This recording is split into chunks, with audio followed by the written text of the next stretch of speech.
The end of 2023 is near, and our pace remains high at FEMA Region 5 as the days grow shorter and the cold weather settles into our Great Lakes states. In October, we continue to support Illinois' recovery operation from this past summer, now the second largest disaster in the state's history.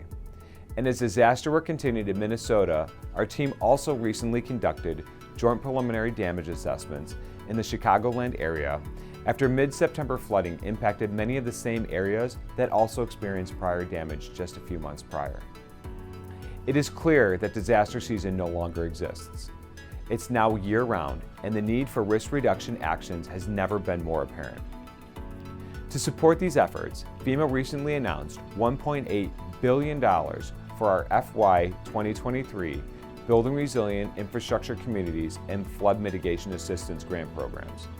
These programs are designed to help communities increase resilience to future disasters such as extreme heat, earthquakes, and increased flooding. I encourage all of our states, tribal nations, and local communities to look into these resources available through these programs.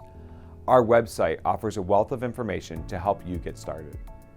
On Thursday, October 19th, FEMA Region 5 joined the entire Central U.S. in the Great Central U.S. Shakeout by practicing how to protect yourself during an earthquake.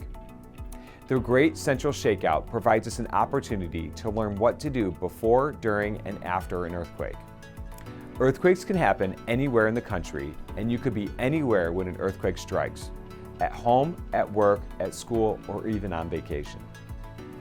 I want to recognize October Cybersecurity Awareness Month and the federal effort to raise awareness about digital security and the importance of empowering everyone to protect their data from digital forms of crime. At the end of October, we co-hosted a cybersecurity seminar with our partners at the Cybersecurity and Infrastructure Security Agency to move this effort forward. With participants from all levels of government, including tribal nations and the private sector, the seminar consisted on a series of briefings that provided an opportunity to learn about current cyber threats, resources, and capabilities.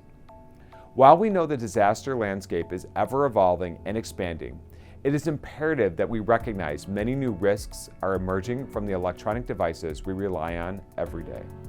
As we look to the next few years, earlier this month, we held a strategic planning session with our regional senior leadership.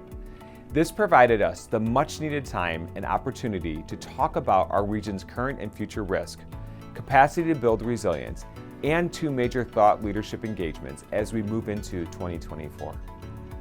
As is true with our work in the emergency management field, building and leveraging our capabilities here at FEMA with relationships around the nation is how we will meet the needs of the future.